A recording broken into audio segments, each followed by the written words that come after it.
What's that sound? It's For Amusement Only, the EM and Bingo Pinball podcast. Welcome back to For Amusement Only. This is Nick Baldridge, and joining me today is my good friend Vic Camp. Hey Vic, how are you? Doing great, Nick. All is good. Excellent.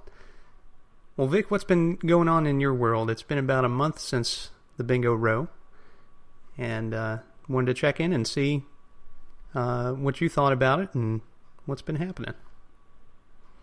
Well, there's still a lot of residue from Bingo Row. I had a great time down there for starters. I mean, it was really a sensational event. I was so happy that I went. I got in the car early, 5 o'clock in the morning. Got there around 8:45. Set up at Coney Island, and I had a great day. I mean, it was just all about bingos for me. I did manage to stroll around the show once or twice, but quickly, because I just wanted to get back and be part of that bingo extravaganza that we had going on. You know, it was great seeing all you guys. I mean, we had the unexpected guest of John Robinette. I mean, that blew me away because John and I go way back. And John saw me my first bingo when I was head over heels about trying to find one, and I was having trouble and things weren't panning out, and I somehow met John and made the connection, and he just was wonderful. He just made it happen so easily, and I hadn't seen him since that time. We met on the New Jersey Turnpike, because that's where we met to pick up my Nashville that I bought and stock market. It was a great day that day too.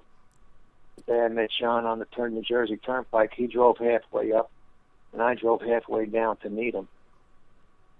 And I bought blankets and 300-foot extension cord so I could plug into the gas station we met at so I can check the games and power them up in the parking lot.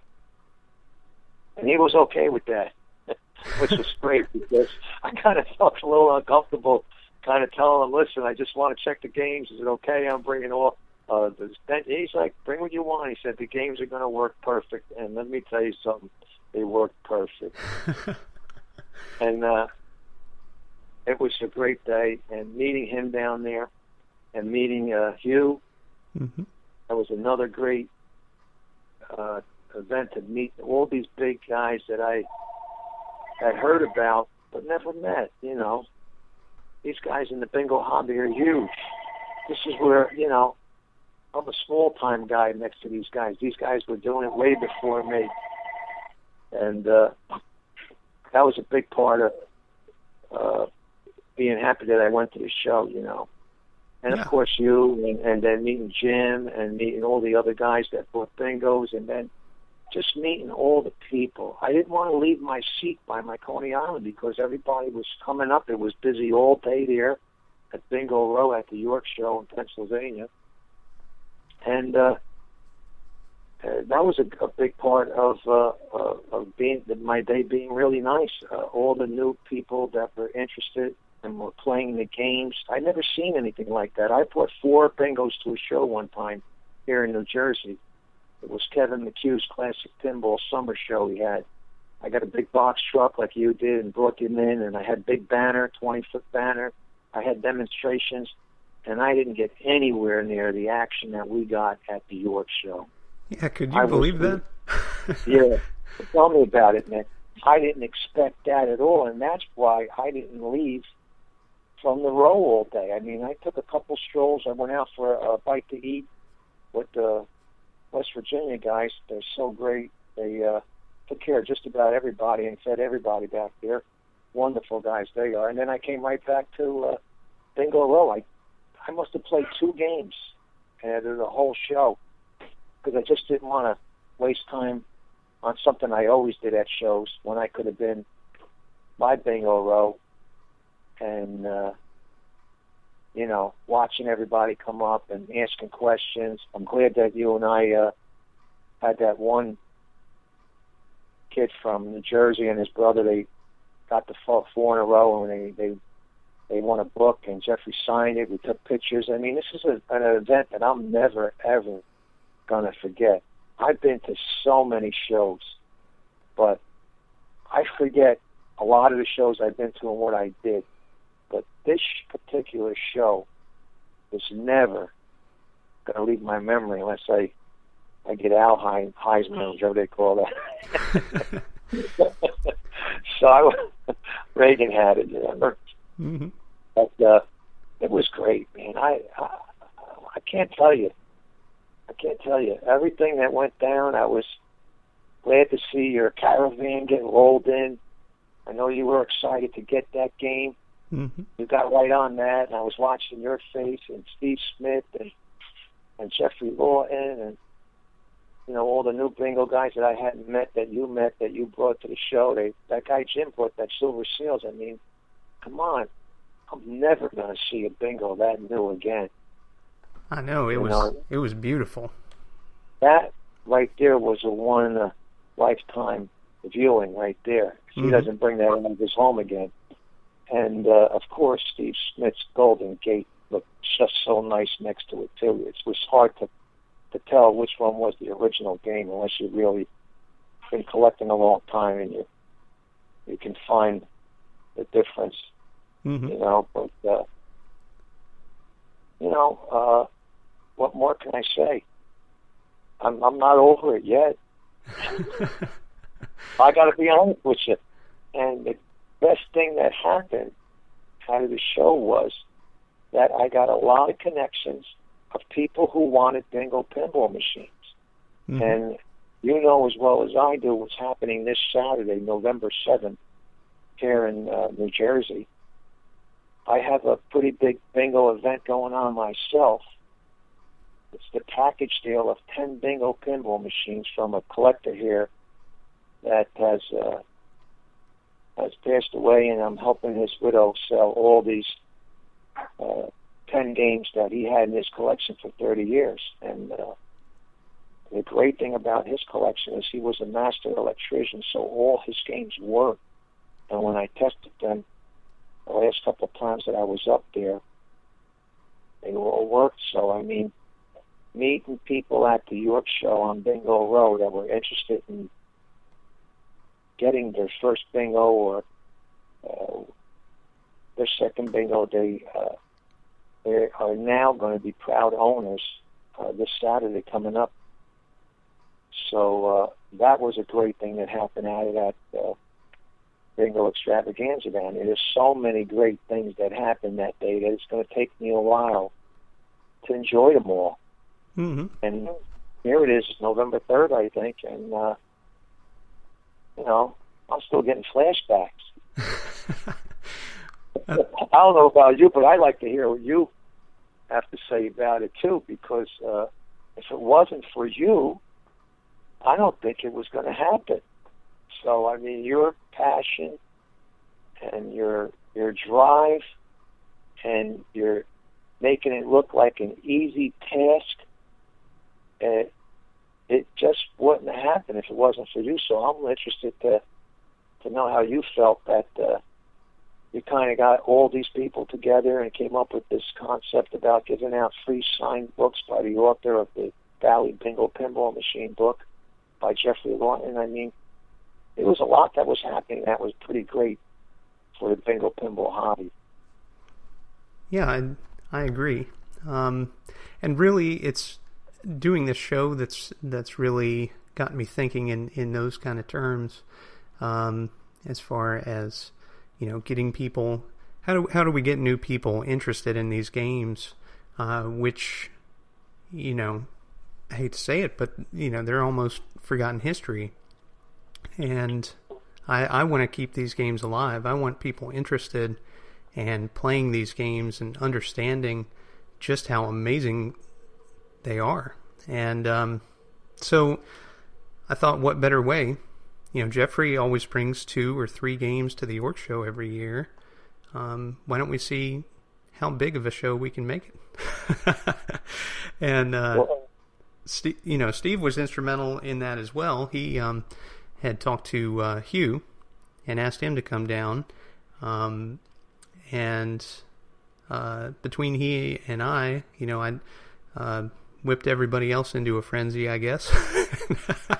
Got everybody to commit to bringing their games, and I'm crazy about them, so I got the truck, whipped them all in there, and brought them down. And I'll tell you, I mean, you mentioned flashbacks. It's something that I think about fondly often, because on that first day, I gave out all of the books except for that one that that young man won on the Coney Island. And just seeing the people's faces, when they won the books, it was great.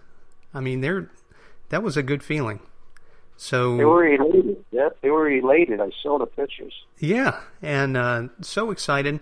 And I got to spend time talking with them about the games. I got to talk with collectors who were thinking of buying a bingo. They hadn't thought about it before until they saw, the splendor of the bingo row. And got to talk with them about the internals a bit. There were some people who were concerned about working on these games, and they said that the podcast had really helped to demystify things a bit, and that's the intent. So I was very pleased to hear that, and I'm pretty proud of what we all accomplished together. Yes, that's the right word, Nick. Yes, and obviously I couldn't have done it without any of you, and I want to thank you, Vic, very much for committing to come down. I know it's a journey, especially when you're leaving that early in the morning and you got to break a game down and put it back together. When you get back home, it's a lot of work. And, I want to thank you for doing that. And I hope that you feel it was really worthwhile to do that. Because I sure did. I thought it was great that you were able to come down, and we could all kind of hobnob in the bingo circle together there. Oh, it was great. So it was great. Yes, when I was thinking about doing it, because I had to pull the Coney Island. I was working the Coney Island, but I had to pull it out and spruce it up a little bit. I wanted to wax it and freshen it up, and I pulled it out a couple of days before, and I'm thinking, 4-hour ride one way, 6 hours at the show, and a 4-hour ride back. I kind of thought about it, and just a little bit. I kind of thought, well, is it going to be all worth it? And let me tell you something. I drove it down in my car. That car drove like a 747. I didn't even twitch once or have to get out. I didn't feel the ride. So the car really made me get down there with no problem. And once I got down there, I was so glad I did. I have not one regret or anything. I do it again next weekend. Well, that's if good. I could get the same out of what I got out of the show, and I'm sure I would. So I was really glad I did do it. And I would have been really upset if I didn't, and I saw the pictures, and I seen the turnout, and that John Robinette showed up. I would have been one miserable guy for a long time. So sometimes you just got to bite the bullet and do things. So, again, like you said, the bottom line is to being at the show and doing this is to try to keep the games going, because that's always been my motto, is to try to get these bingos out to the collectors to see, to learn how to play and all of that. And I really feel for the first time, I've been collecting for 25 plus years, and I've been pushing the bingos ever since that day. I really feel for the first time that it's starting to happen. And it's just scratching the surface, though.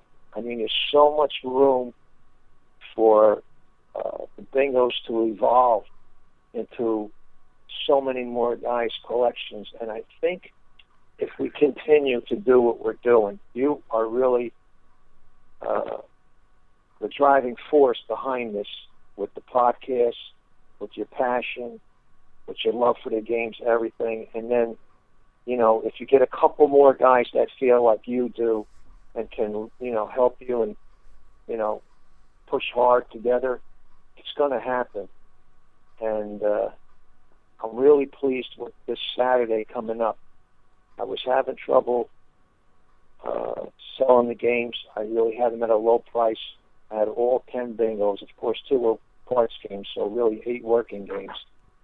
I had them all listed for a mere $2,400 on Mr. Pinball. I got one call. I got one guy interested here in New Jersey, and he tried to lowball me. So, I mean, after that, I listed them one by one on Mr. Pinball. I got nothing but crazy people that try to rip you off. I forget what they call it. Scammers. Yeah, thank you. and I was kind of thinking to myself, well, I don't know what's going to happen to the games. I don't know if they're going to sell. And then between the show, between you talking about it on the podcast, me talking about it on the podcast, having me on, keep mentioning it. I know you did some legwork, and it turned out that I think you got my games sold, a couple of them here. I'm not sure actually if you sold a couple of these or more. I'm not even sure. I got to keep talking. It's a little confusing for me. I got 6 different people buying 8 games, so I have all the information here. I got one guy from Wisconsin who's going to be taking the Bonanza and the Palm Springs. Mm-hmm. His name is Dan. I think you recall. Now, I don't know if Dan came from the podcast. He might have. Can you verify that? Or I'm just spoke to him for the first time today, actually, I think. Did you get an email from Dan on Pinball? Yeah. Yep. So do you recognize this gentleman that's going to be purchasing these 2 games? I don't. He took the time to introduce himself. And, okay, great. Because I think a lot of people did contact me. This one guy in Ohio, Tommy, he got my name off the internet. You know, if you go to Vic Camp Pinball on Google, you'll get a ton of information about myself. Mm-hmm. And he's going to be picking up the Blue Chip and Ice Frolics on Saturday. And then another guy, Frank, somehow, from Baltimore, Maryland. I got it down straight now. When I see these guys on Saturday, I'll do some chatting with them and figure out on how they came about to knowing about this 10-game package sale here in New Jersey. And this way I can get a grip on just how the game sold so I can mimic that in the future, because I'm pretty stoked, man, about all the games sold. I was actually going to take the Palm Springs. I might have mentioned it to you. Mm-hmm. But with my new pickup of the United 1953 Tropics, I think Palm Springs did come out in 53 with Valley, so I think they were neck and neck and stealing from each other. And I looked at the artwork, and they looked almost identical. Mm-hmm. Yeah, so I was thinking to myself, what game do I keep? Right. What do I take? Which one do I take? Do I take the Tropics that needs another 100 hours of work? Or do I take a perfectly working Palm Springs? Well, as we know, I'm not taking the Palm Springs. Dan's going to be getting that game, like I said, but I don't know how I came to that conclusion. I'll probably, after I sell all the games on Saturday and there's nothing but an empty basement, I'll probably come to me. But anyway, I'm really, really glad that, for 2 reasons, that the game sold. For one, this guy Lou, who had this collection in New Jersey for 30 years, really dedicated a tremendous amount of time to mechanically and electrically keeping these games running good. So, fortunately for these buyers, they're getting a good working game, which is going to help everything, because there's nothing like having the games running right and enjoying them. And bingos, as you know, and I are tough to get going, and some have been laying for long periods of time, and they need to be gone through to get any kind of steady working game in your home. Mm-hmm. So the good thing about this deal is that these guys are getting great working games, and the prices were right. So I'm real glad. I can't wait to have this go down on Saturday. I'll be going up there real early. I got 2 dollies, a lot of straps, a lot of cardboard, and I even did some of the organizing with these guys. I helped Tommy by calling Enterprise in Ohio, finding out where they were. I calculated all the mileage for Tommy. I got all the pricing for Tommy, and I handed him over the agent down in Enterprise. I got the truck, made sure the truck is going to accommodate 4 machines because Tommy is driving from Ohio to pick up Frank in Baltimore, and then they're coming to New Jersey, and they'll be purchasing 4 games, like I said, and it's hopefully we're going to get it in a 5-foot wide by 5-foot high by 12-foot long van. Oh, yeah. So, that should be no problem. Great. I'm glad you second that. Yeah. And that's going to be great. Dan from Wisconsin is actually going to get his game shipped from Ray down in the Silver Ball Museum in Asbury Park, New Jersey. Dan had contacted Ray, and Ray's going to be coming up and picking up the Bonanza in Palm Springs for Dan, and then he's going to be making his way towards Wisconsin in a very near future, and he's going to drop them games off to him. So the Cypress Garden is going to be picked up by Gene. I think that guy came from you, Nick, correct?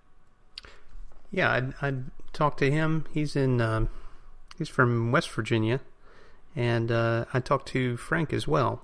So I think I sent both of them your way, and yeah, that. Oh, Nick, I know you're looking for a cut. All right.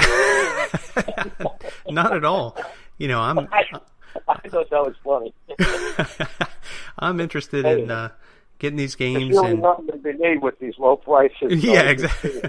I don't think anybody's making anything. So anyway, yeah, that's great. It is Frank and Gene, so that helps me out, Nick. Great that they came from your source. I think they came from the podcast. Yeah, I think so, or they met me in York. I don't recall off the top of my head, but yeah, it's one of those things. You know, I'm glad that these new collectors are getting these games, and of course, I'm really glad for them because these games are working. So, as you say, they won't have to spend a really long time figuring out how the mechanics work and getting them going from dead. Although, you know, it's not an insurmountable obstacle to do that, but it sure helps if you've never played one before to see a working one first and know how they're supposed to work. So, yeah, I'm excited for all these folks. Right, and then the last guy is going to be taking the Beach Beauty. Mm-hmm. Because Frank is taking both Magic Stream games. Frank is taking the Golden Gate and the Roller Derby. Gene's taking the Cypress Garden. Tommy's taking the Blue Chip and the Ice Frolics. And Dan's taking the Bonanza and the Palm Springs. So that left the Beach Beauty. And that guy, his name is Egon. He's from PA. But some guy, John from the show, do you recall, Nick, John from the show?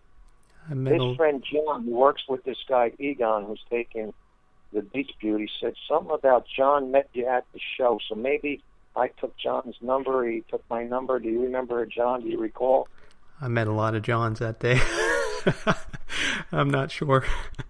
But anyway, that's where this gentleman is coming from. He's going to be picking up the Beach Beauty in his Volvo station wagon. He's going to be in New York.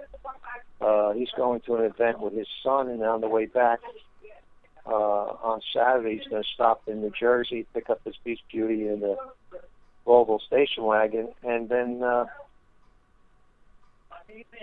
drive it home, and he'll be playing that game. I played that Beach Beauty. It's a nice game. That's I excellent. move almost every number on that card. Oh, really? Yeah, I think so. I actually looked in Jeffrey's book, and when I played it briefly there at Eleanor's house, but I mean, beautiful game, gorgeous play feel, artwork. I think he's going to be happy with that. Mm-hmm. So I think you and Gene are going to be doing something else going on. I think there's something else coming out of this. You might be looking at a doubleheader? Potentially. Yeah, I'd talk with him about that. He knows of a warehouse where there's some games, so he wanted my thoughts on that, so I'd be happy to look at a doubleheader. That's a rarity, as you know, and I'd love to see one of those. Yeah, so I heard that there's some bingos available with Gene, and you're going to be hopefully making the trip with him to go look at these games and see what they're all about. So what we have here is, something good coming out of something good again. There you go. So, I mean, by networking and meeting people in West Virginia and Ohio and Baltimore and Wisconsin, where it's not on the East Coast, I mean, it's branching out, which is good. Mm-hmm. So I'm real glad about all of this. I mean, it's just all good bingo talk, and this is really what I've strived for many years. I just love the games, and I tried, myself trying to. I have a lot of collectors here in New Jersey. I have a big circle of collectors from the tri-state area that's been visiting my collections now for around 15 years. I have big open house parties once a year, and I meet all these guys from PA and Connecticut and New York and Pennsylvania, and you know what? They love when I demonstrate the bingos in my collection when they're here at the parties, and they enjoy everything about them, but there's really nothing going on with them to a point where they actually want to add one. Mm-hmm. So this happening now, again, I can't emphasize the point. I just feel that now it's starting to happen. I think I'm going to not give up and really try my best to build more of a base of people that are interested in the bingos. And all 5 of these new guys, Gene, Tom, Egon, Frank, Dan, they all want to get involved with your podcast. They all want to get involved with getting on the internet and posting up and talking about this. So this is really the way to go. I mean, word of mouth sometimes, even with a business, and you can advertise and advertise and advertise, but sometimes word of mouth is like the best thing. So I'm forever grateful for you having the podcast and putting out the word and doing all these episodes, which are great because they're going to be there for everybody that wants to get involved and add a bingo pinball machine to their collection. And, the resources are really here now. You have people that are willing to help. We're networked, we're connected, we're branching out. So, again, like I said, I'm hoping that you go with Gene and you see a whole bunch of bingos there, and they're in good shape. I mean, they don't have to be working like this 10-game deal. I mean, that's pretty hard to find. Right. You don't really see where a collector is going to be selling some games. Although a few years ago, one of the big collectors in Jeffrey Lawton's book was selling some fantastic games from his collection at very reasonable prices. And I mean, the bingos themselves from this gentleman's collection were astronomical, cosmetically, mechanically, and I never found out what happened. I took the list from him, like I did with this 10-game bingo deal, and I tried to reach out to some people, but I just didn't try my hardest because you weren't on the circuit yet, and I'm thinking it was 5 years ago. I'm lost track of time. It goes so quick, but he had some fantastic machines for sale, and I'm wondering now that, this deal's happening and I see that I can sell 8 to 10 bingos if I give it some time. I mean, I'd like to do some research perhaps and see if he's still available and if he ever sold them games, and if he just kind of did what I did when I listed these 10 games for sale around a few months ago when I got no hits. Maybe he got no hits and nobody in the collector hobby came through for him, and he still has them, and now there might be a chance for the newcomers coming in, because I feel after this, with the continuation of all these new guys getting these games on Saturday and want to participate in the podcast and reach out to other, I'm sure once they get these games, they're just going to have to plug them in. They'll be running. They're going to be calling other friends.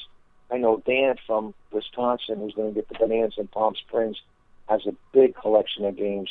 He's got all kinds of games, pitching bats, and I mean, I did chat with him a little bit, and it seems that he's got a nice collection, so he has people over. So now these people coming over are going to see these games, and I feel that Dan, even though he's a first-time bingo buyer, he's getting the Bonanza in Palm Springs, I can hear the excitement in his voice. I gave him some knowledge and information on the phone the last week or two. I've been doing it for all these guys that are buying the games. I'm not just selling the games. I'm really taking the extra time out to talk to them, and we pull up the pictures of their games, and I go over everything that the teachers do, and they've been asking questions. So I'm giving them a great deal of knowledge and information quickly, and they're getting it. So they're becoming more excited before they even get the game. So I'm hoping that by me, taking the extra time to explain things and show them that I'm willing to help them in any way I can with this, with them purchasing the games. I'm bringing hand carts and material for packing. I'm going to be explaining things. They're all going to come and play their game before they even put it in the truck. I'm going to give them a lesson on how to take the lockdown bar off, slide the glass off, gently lift the playfield up, watch out for the shutter motor. All the general basic things, maintenance, and I'll open up the head and show them the control unit or the, simple things, the trip banks, just to get them acclimated. Right.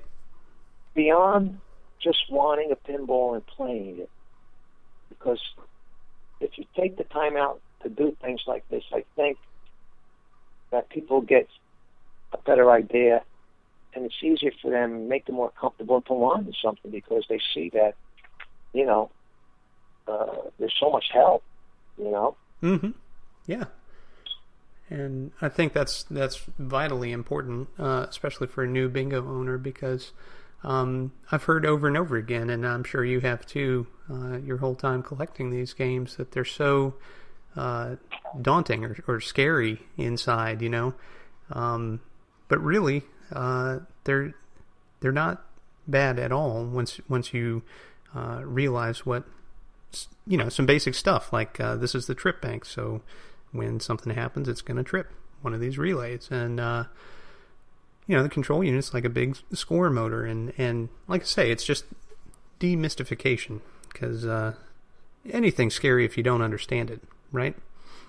Exactly, and I also sent them links of Russ Jensen's Inside Your Bingo. I mean, when I first got started, I picked that up when I saw it on the internet. I made copies. I had copies everywhere, at my desk, and in my bathroom, in the basement, in the game. I read it, and I took it, and when I read it, I looked in the back box, and I learned about these things generally. Mm-hmm. And just generally, you can gain so much knowledge, the foundation of learning about the thing is there's so much to absorb in the very early stages with just learning features, learning literally how to play the game, learning basically the major components, which in Russ Jensen's article, Inside Your Bingo, it's a really fabulous way to jumpstart your way into these games and really learn to understand them, because he explains in detail kind of the bingo operation from the 8 balls in the tree getting raised up. It's simplified. It's nothing like were tracing circuits and opening up their reflex unit and taking apart Right. search sticks and pulling the shaft out. I practiced that. I had some parts. I used to practice just taking the leather clutches off just for practice in case one of the bingos went down. I could do it. Yeah. But yeah. these guys are not going to go that far. I really have to say, and this is just my experience, is that I had a lot of bingos. And yes, some of them needed work, and I got them going. But once I got them going, they really ran fine. And there's some I got that were kind of in people's homes and collectors that had them, that kind of they didn't play them for a while, so they had a few bugs. Mm-hmm. And I brought them home, fixed a few bugs, and never had problems with them. So I don't foresee, people really doing what we do, or what you do in particular, with taking every unit apart and doing that. That's something that you want to do. Right. I don't know how necessary it is all the time. I don't know what game you have, because I hear you talking about it all the time. And no, it's true, I do. And I find myself never doing that. I mean, yeah, I had a search disc that the plastic hub broke in there. You know what I'm talking about, where the leather clutches are, where it's close to the fake-like piece of it. And you got to take everything apart and make sure you put it. I've done work like that, and I've had a machine break down, but that's one bad problem. Well, not even a bad problem. It's just one problem in so many years of having so many bingos. And then the gate time, for instance, with the motor, I think that's the only motor I ever lost. Yeah, these things so, I mean, are built. Honestly, these guys that are going to get these games, I feel that these games that are being sold on Saturday, they're just going to play them, and I think if they continue to play them, they're not going to have problems. But then again, the games are really old. Things do happen. I don't want to make it sound like every bingo is running great and it's always going to run great or it's not that bad. There are some bad ones. And you got to watch, because if you go to these warehouses where they've been laying for 40 years, you're going to have to do what you do. Mm-hmm. Yeah. You know what I'm saying? But I just wanted to touch a little bit on that subject about how dependable all these bingos I've had through the years have really been. And I really didn't do extensive work on any of them, mechanically. Mm-hmm. On a lot of the units. I did take, there's certain sticky step-in units and things that you literally have to take apart. I've done one or two here and there. Now, what I'm finding out is the Tropics, the United, has been sitting since 1961 in this gentleman's home that I got it from a few weeks ago, and this machine needs extensive work. So I think maybe for me, I didn't get that many games that really laid for long periods of time. So if you're going to get a game like that, I think you're right on track of what you're doing with some of these games, Yeah, I mean, most of mine have lain for a very long time, and I enjoy that. I'm sure you can hear that in the podcast. I do enjoy taking these apart, finding the bugs, and fixing them. But once they're going, unless there's a problem which I know is going to recur, like I've got a couple on the double up, which will just continue to recur until I actually spend a nickel and get a switch or two. But aside from that, yeah, I mean, these are the most reliable machines that I've ever had in my collection, for sure. Gottlieb machines are incredibly reliable, the wedge heads especially. But these games, though, were built to last and take a beating. So they are just fantastic. Right. I agree with you 100%. And I'm glad we touched base on a little bit of that theory about getting your first bingo. And, I'm kind of trying to converse here to make people out there that are listening that, think about, if you are going to get a bingo, try to get something that's been in someone's collection or only has a few problems. And this way you can get to enjoy them, learn all the basics, the general well-being of the games and the operation and the features, how they work. Because if you get a bingo that's been sitting in a warehouse for 40 plus years or someone's home for 30, 40 years, you might have some difficulties getting that game to run, smoothly for a long time. Right. We got to leave that to the experts like you and a lot of other people that see me.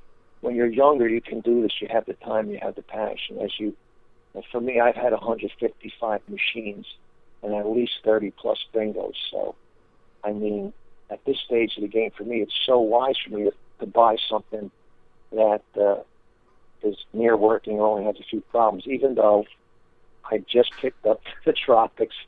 That's been sitting since 1961, and it's going to be a long journey for me to get that running. So, I mean, but I'm taking my time because I have a lot of other games to play, fortunately, and I just want to emphasize that point to everybody listening that's thinking about perhaps getting a game, because I think it's going to start happening now. A lot of people are going to want to get bingos now because there's going to be a lot of talk now, the new people getting them, and people are going to say they're going to be curious to see what they're about. That's what's going to get them. Yep. And once they get one, they're going to be bit.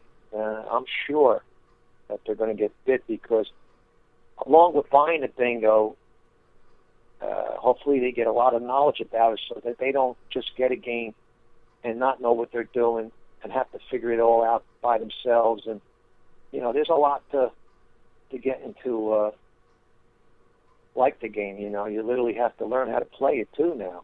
Mm-hmm.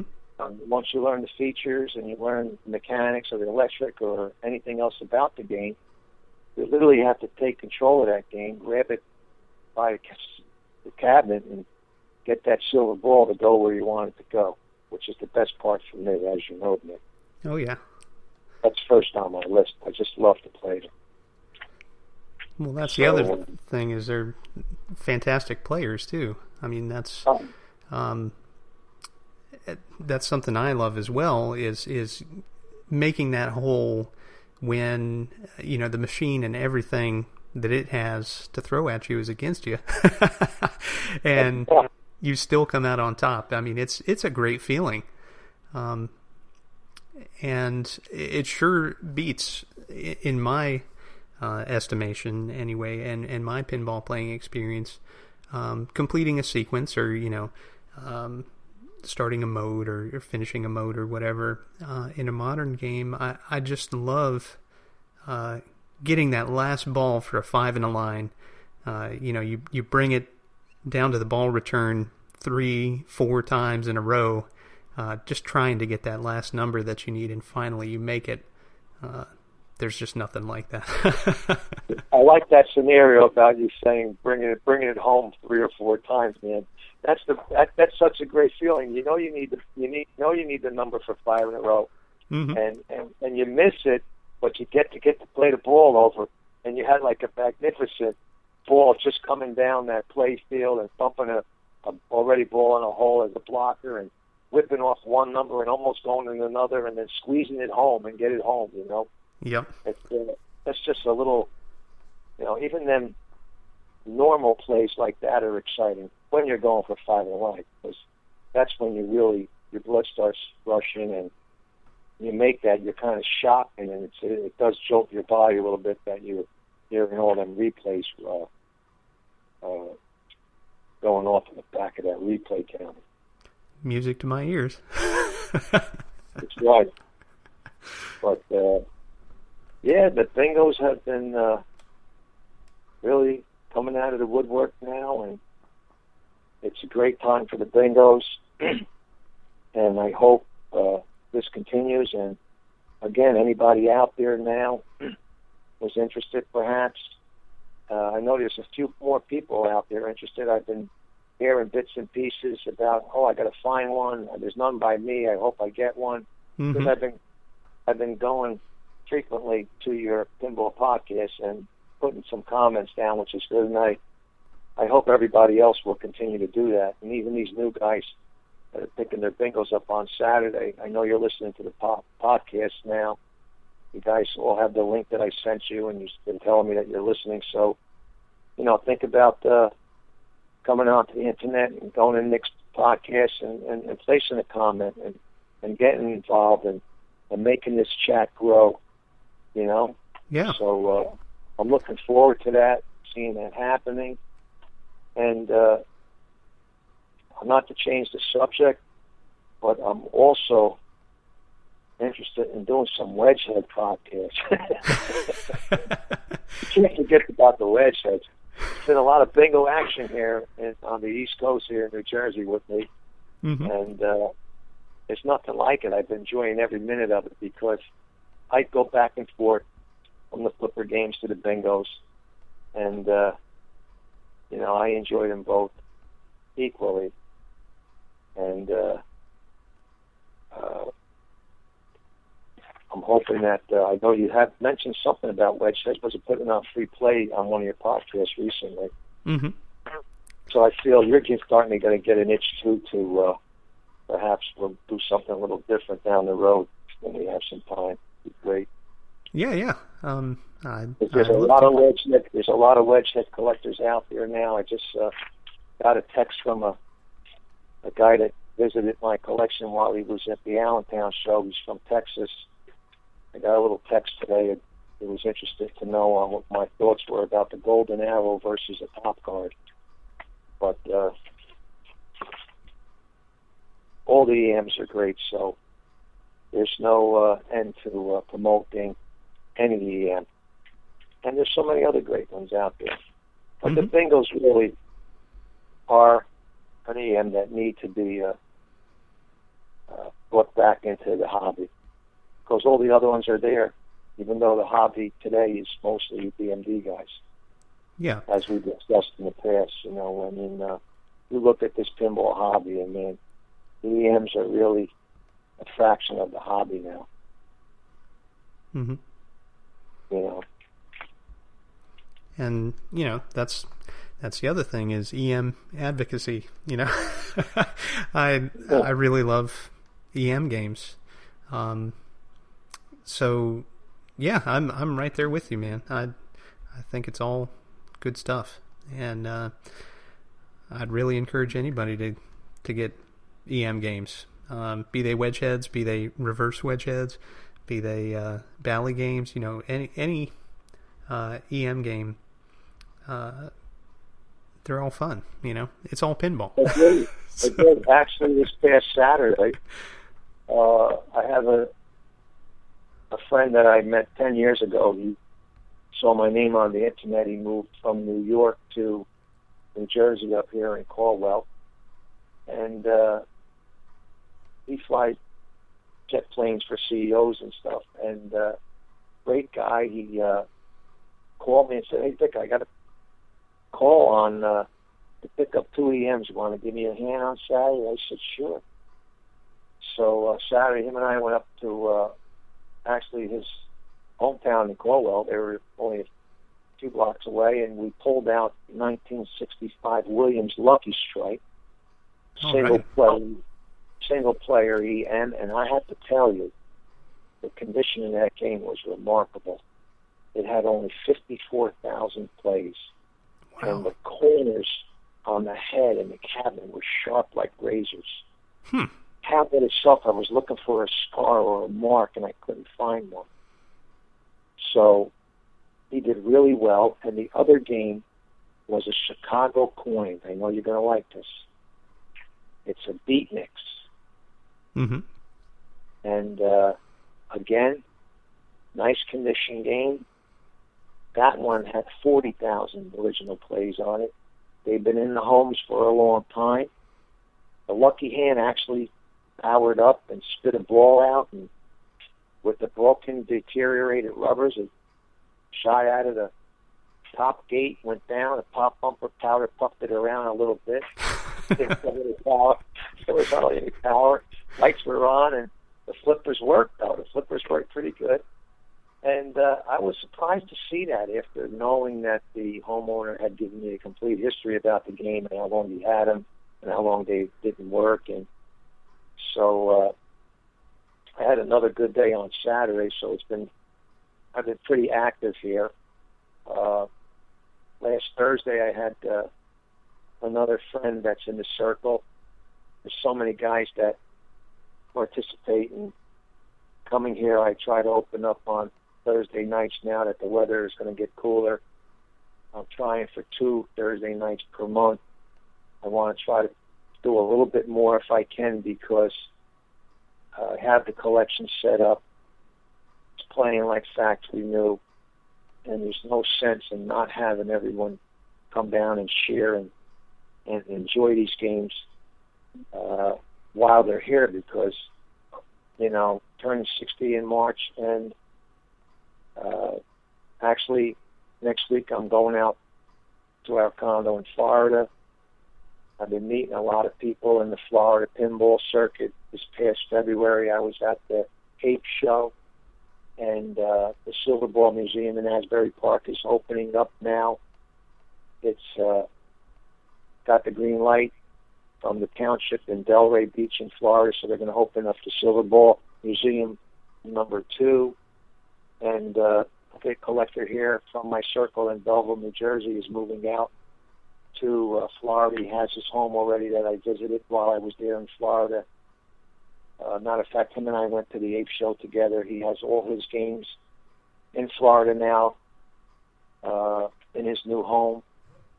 And there's another close friend of mine that's just left Sparta, New Jersey, took his collection of DMD games and old jukeboxes and soda machines and is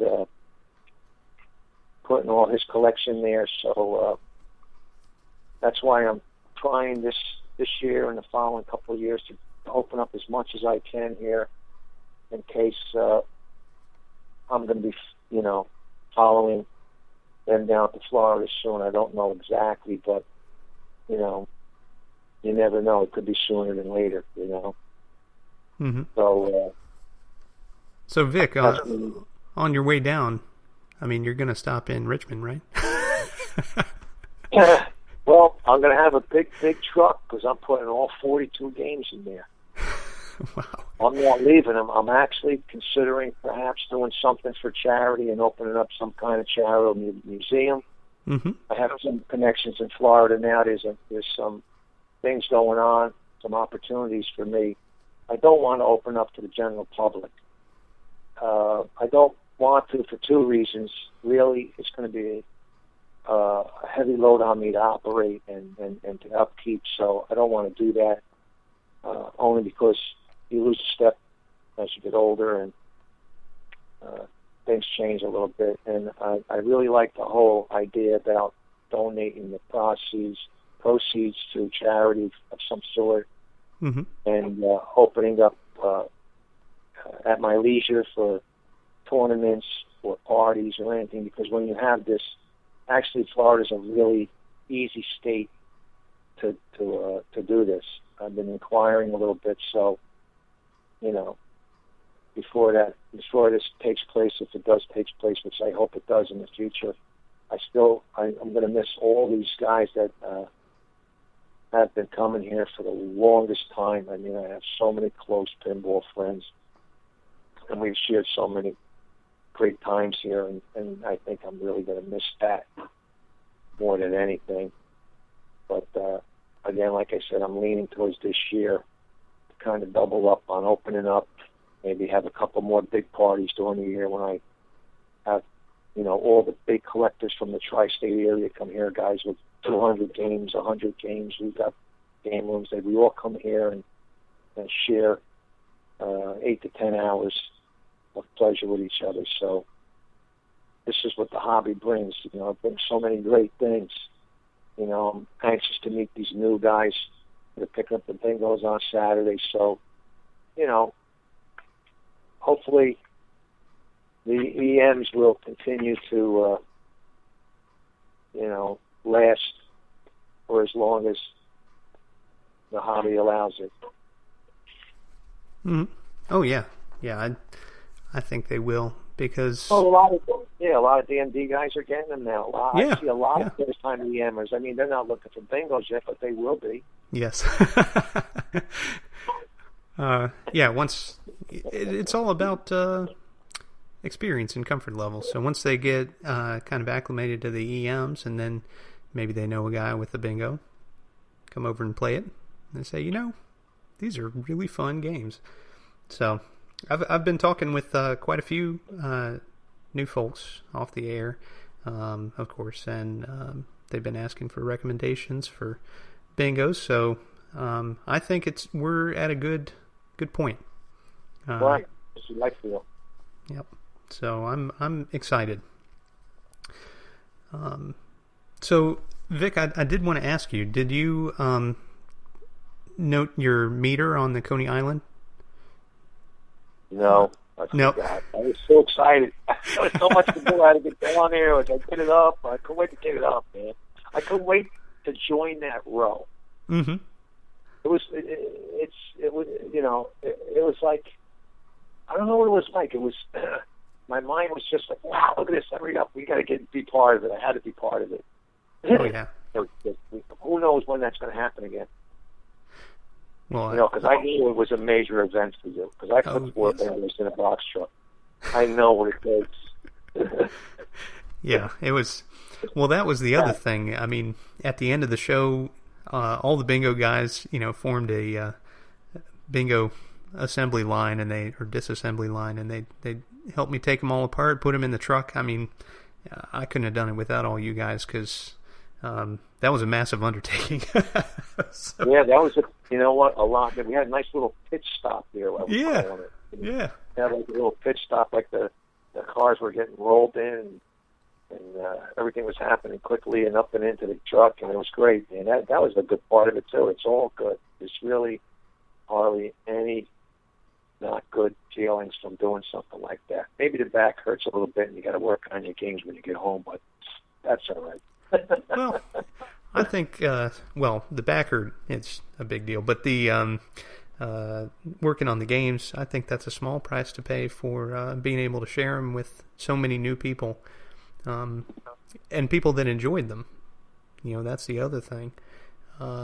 So, and there was such a good selection there, I thought. I don't know how you felt about the actual titles that were there. Did you think there was a good breadth of choice as far as bingos go? Yes, because I had the early game. There were 60 games and Magic Screen games and Turning Corner games. There was United game.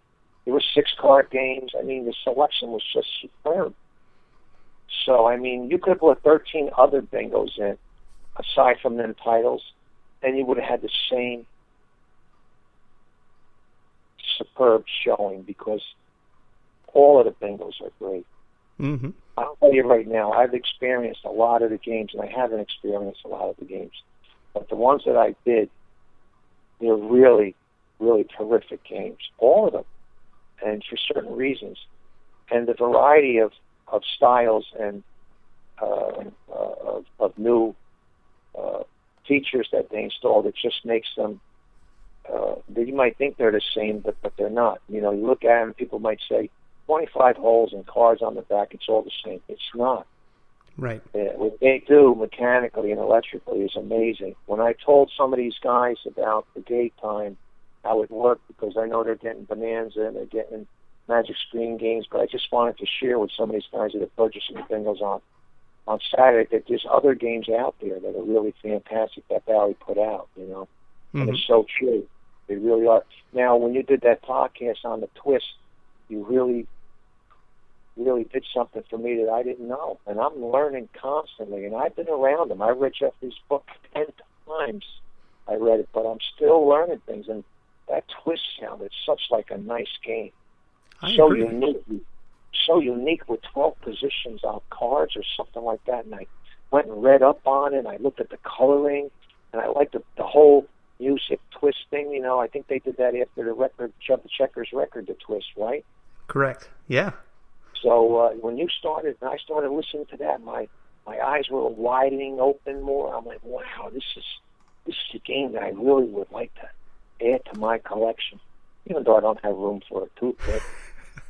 No. But that's why I had to see the Palm Springs. I don't know where to put it here, and I got I have the Tropics in my little work area. I have to work on one game, and then the 42 other ones are surrounded by it. But I mean, the twist down sounded so good, and it got me thinking, because I once went to a run. I went and looked at some bingos in Edwardsville, PA. It was a bank that was made in the late 1890s. It was filled with bingos, and there sat the one that you have the shake button.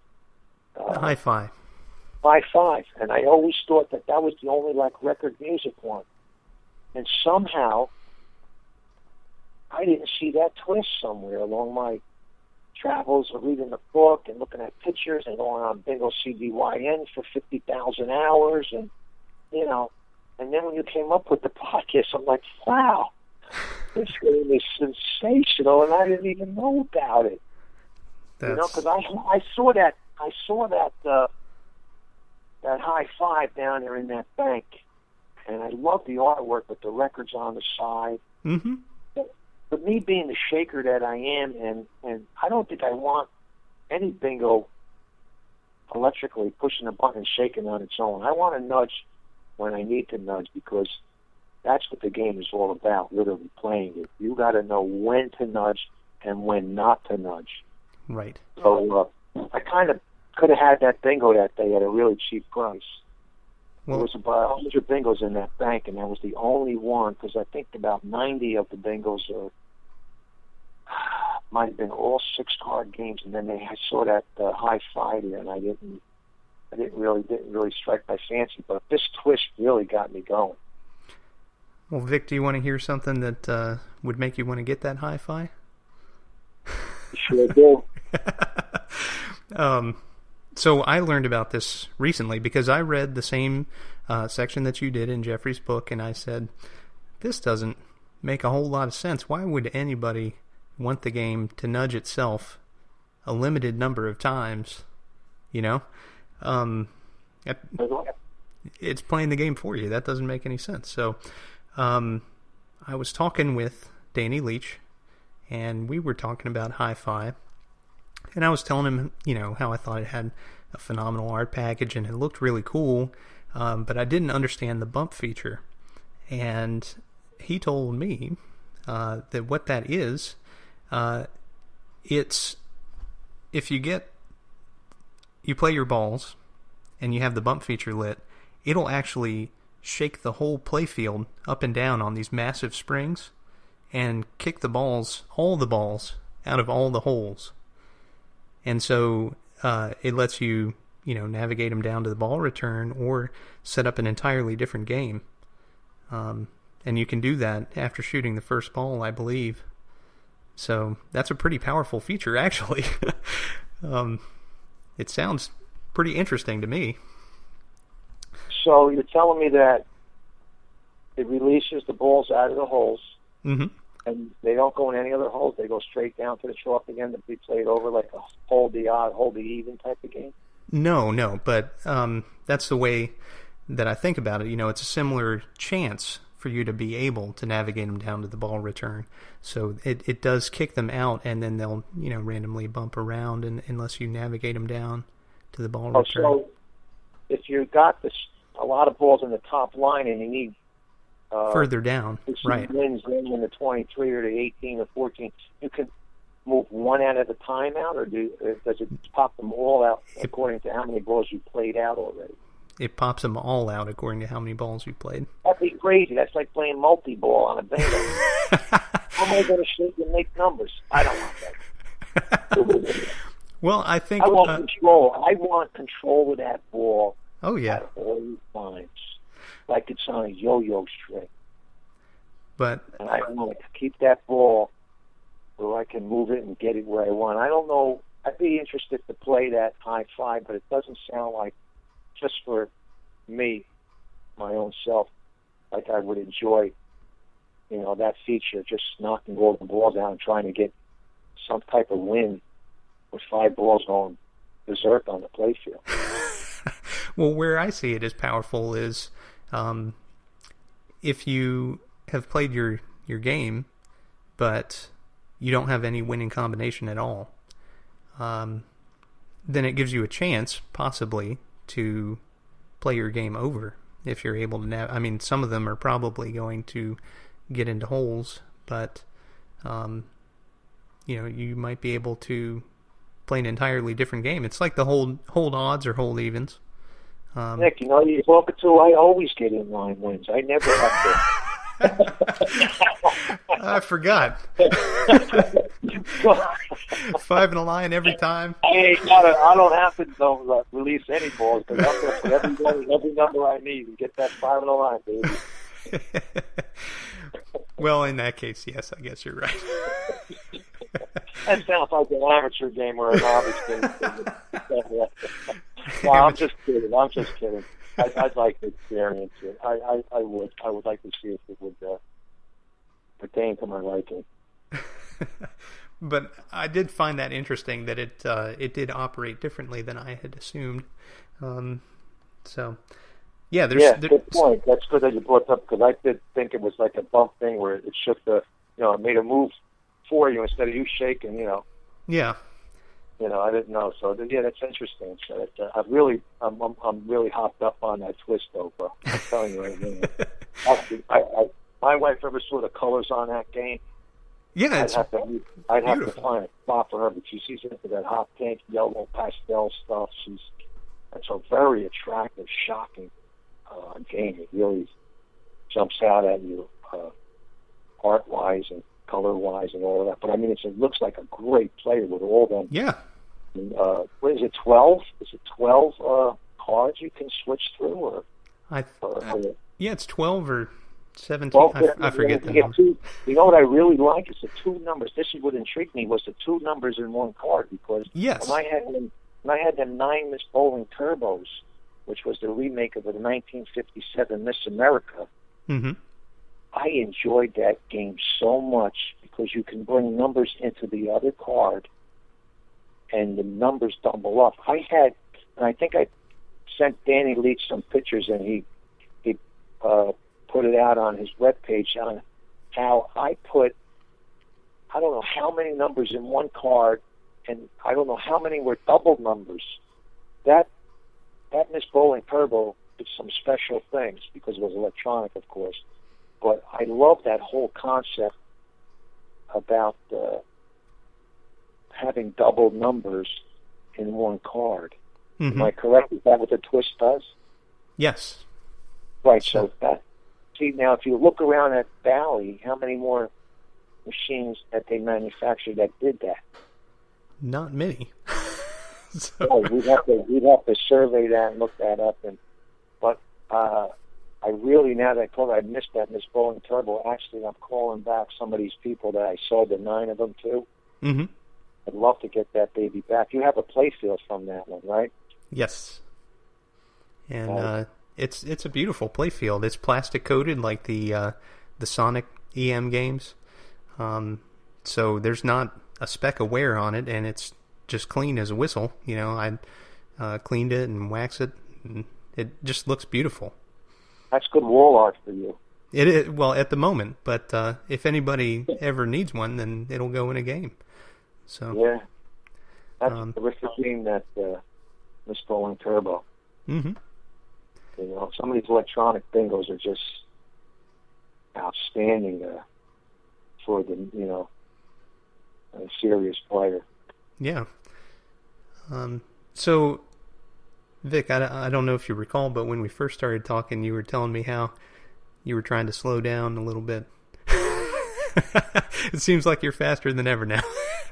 Well, you know what happened? I really did shut down. I did good about around 3 years ago. I decided that, even maybe 4, I really didn't bring anything in. I kind of just was doing a lot of preventive maintenance on the games, or yearly preventive maintenance, and having a lot of people over and playing the games. And I was, I said to myself, you're maxed out, you had your fun, can't go on like this, just enjoy what you have. And I did that for a while, and then I met this guy who wanted to build a collection. He came to my home, and I told him that I'm not selling anything because I haven't been selling anything. You can't buy a game from me. You can bring a Fort Knox, which I'm not going to sell it. So I told him, come here. I'm not selling anything, but anything you want, I will get for you. I'll help you, locate these games and build your own collection. And when he came here, he saw what I had. He enjoyed it so much. And we started building his collection together for him. And within a year and a half, he bought around 30 games. And I mean pristine, top of the line, impeccable machines. And he put them into his location. And I was doing that with him, but he was doing all the physical work, and I was just guiding him a little bit in the beginning, and he took off on his own, and I became real good friends with him, and we started going to his house and him coming here, and it kind of got me going again. Mm-hmm. Well, I could hear the excitement every single game he added to his collection. I remember doing that after, myself having 155 machines pass through my collection. So I had that thrill so many times. That's why I had determined to stop around 3-4 years ago. But once I saw him and heard him, and I can hear his reactions and everything, I said, man, you only live once. I got to get back into the swing a little bit. I might have to renovate the garage game room to fit 3 more machines in. So that's what I started doing, and it got me back on the wagon. I guess when you're on the wagon, you're not doing anything. I guess I was off the wagon. And I started, I picked up a few games, what we did with the gay time, and then I picked up a beautiful blue chip, and I added the golden arrow, and I picked up a beautiful, it became out beautiful crosstown Gothic bloodshed because the newspaper contacted me here in New Jersey, and they did an article, and from the article, someone called me and said, hey, I got an old game in the garage. Why don't you come and look at it? And I ended up purchasing the game, and the Crosstown was the name of the game. I brought that here, and I put 120 hours in that, and then I bought another one that had a better play field. So had a better glass, another original one, so I made my Crosstown even better and then sold the one I picked up from the paper, the newspaper article that they did on me, to a friend in work. And then he bought a banker ball from a guy that moved to Florida, I tell you. December 1st he's going. So there was a whole bunch of stuff going on with people moving and buying games, and I was right in the mix of it. So, you know how it is. Sometimes things fall in your lap. You can't say no to it. And I didn't have the space. It cost me 6 weeks of taking out shelves. I might even mention this on another podcast probably. Yeah. In the attached garage. And emptying out my wooden 10 by 16 shed in the back of the yard. And you helped me along with that by taking the nightclub. It was a big anyway. It goes in the way. And I gave away, so much stuff, and it made the room, and I added these 3 games, and I'm glad I did. And now, both of these guys are in Florida, so it's quiet around here. I don't intend to try to get going again. I really don't have any space, so I've had this, and a lot of collectors have this problem. So, but again, the most important thing is it's tougher for me to take a game in and put 120 hours into it. 10 years ago, 20 years ago, I can, get a game and put 120 hours in it in a few weekends, because I would do 14-hour days back to back, 12-hour days, squeaking every hour I could, and get the games done quickly. But you're devoting a lot of time. Mm-hmm. But now it's just impossible to find 120 hours, especially when most of the time I'm tired. Years ago, I was never tired. I work all day in large corporate buildings physically and go home and work 8 hours again on the games every night. It bothered me. It bothered me, but I fought through it. With physical well-being. You hanging in them games all the night, all the hours it gets to you. I don't care how happy you are or young you are. Just to strain on them muscles. Yeah. So I'm trying to, I got a different outlook now on what I want to do with the hobby, which way I want to go. I'm enjoying spending a lot of good quality time with the family and the wife now, which is very important. And again, considering ending up in Florida and hopefully not having to, not bring my collection, but you never know what's going to happen the next day, what's going to come. So I'm just kind of thinking in these terms now, trying to. That's why I let the Palm Springs go to Dan. I was going to take that game out of the 10-game package deal, only because I thought I deserved it after that. But no, and I wanted it. But it doesn't make sense to me. So I'm back on the road where I'm going to shut down, hopefully bringing anything new in and doing anything else, and try to open up a lot and share my collection and have my friends over that I've had in the hobby for so many years, and share some more good memories. And then I'm going to take a whole other path, I think. And that happens in life as you get older, especially. Things change. Things that were important at one time aren't, and there's other important things now. So I'm not saying that, I'm losing any love for the games now. That's always going to be there, And right. I have to fight that off. It's almost like a heroin addict. People know that collect pinball, how it is. You just have to fight the temptation off and not do it, And I'm finding out that it's easier to do that these days, only because physically I can't look like I used to and think like I used to. It's not bad, but it's slowing down some, so I understand that, and that's what happens. So a guy like you got a long way yet before you feel this way. But we're out of space too anyway. That's right. Well, you've been squeaking games in too, left and right. So you should talk to you, Nick. So, Vic, tell me what's up with your Tropics. I've been dying to talk with you about that game. Do you have it playable? I almost have it started. What I did was when I brought it in, I spent a lot of hours cosmetically, because I find I'm getting the most enjoyment out of that aspect these days from bringing a game in. I haven't brought many games, and the games that I did bring in, like the Gay Time and the Golden Arrow and the Blue Chip, were really, really, really spectacular. Don't have to do anything but wax or condition. So the Crosstown cost me 120 hours, and then I did a top card 3 years ago.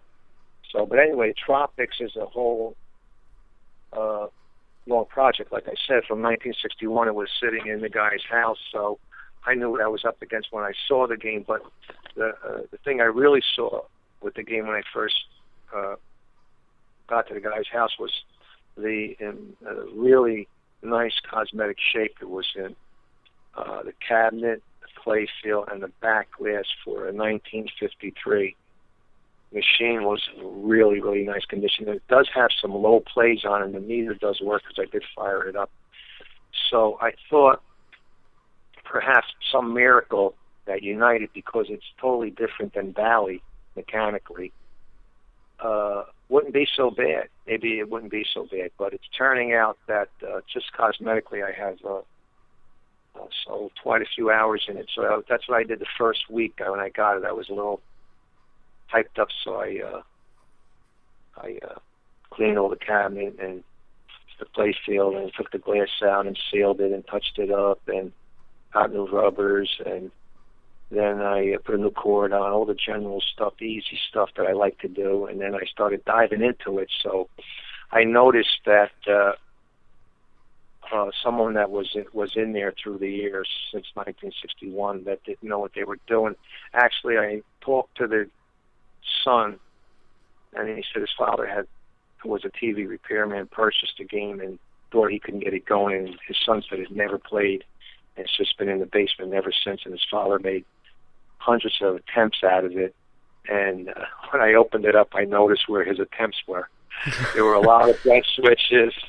There were a lot of pulled springs, stretched springs. So I says, oh, boy. So literally I decided to start at the front door and take apart the select a spot knob. And with a little help from one of my closest friends in the hobby who stopped over this past Thursday, we did that most recently. But before that, I worked on we discussed it. I took some pictures at the York show about the ball lift motor and the spring there. I was so glad you got that caravan so that I can see something, because it's a totally different breed than the Bally's. So, I'm so used to Bally's, I can move around them real easily and get them going.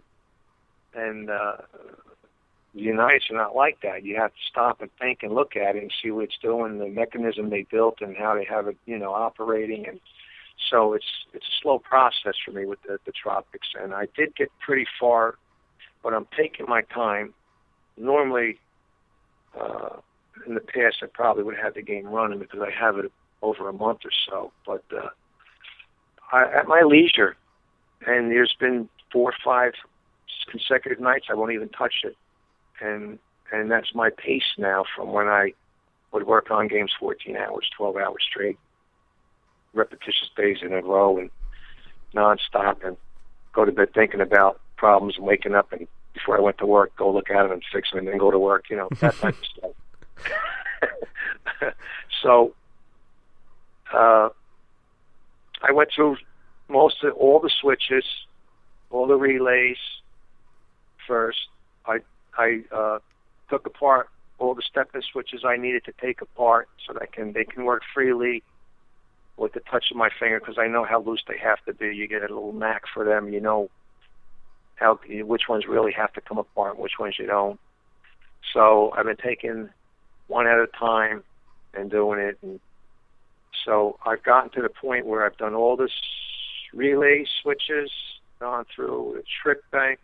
It's left yet. I didn't do the trip bank. I did all the big step-in switches, and I did the ball lift motor oiled, and I'm still having a little problem with the ball lift motor. I think once I solve that ball getting up from the arm, the lifter arm up into the shooter lane, the game's going to react a little better, because I'm doing it it wants to get there. It's just making it, but it's not. That's where I left off.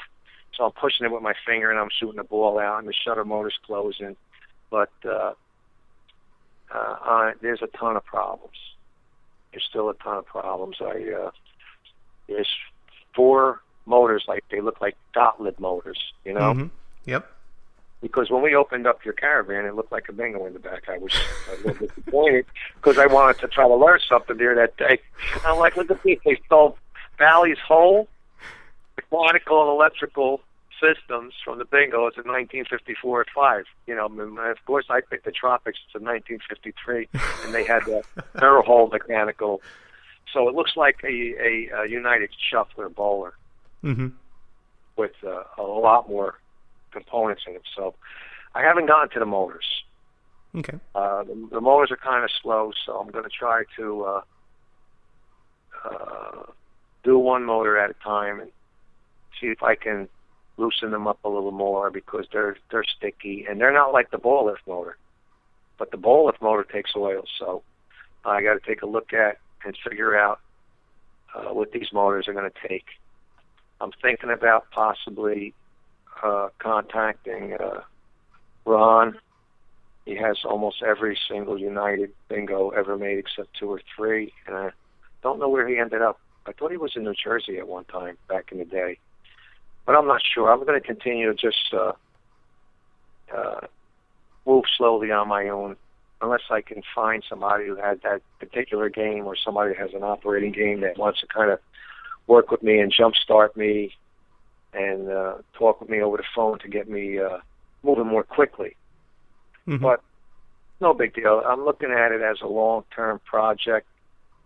I may actually take it down and put it into the.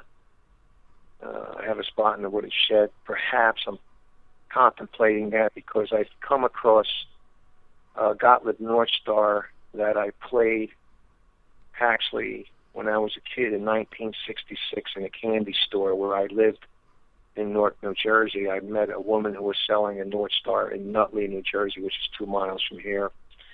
And when I got to get to her house to look at the game, she lived a couple doors from me and worked in that candy store where that particular game was, and bought it off that vendor that I knew where I bought my first game, Sweethearts, from, which was R&Y Amusement. She bought this particular North Star from that R&Y Amusement who had it in that candy store that I played when I was 10 years old.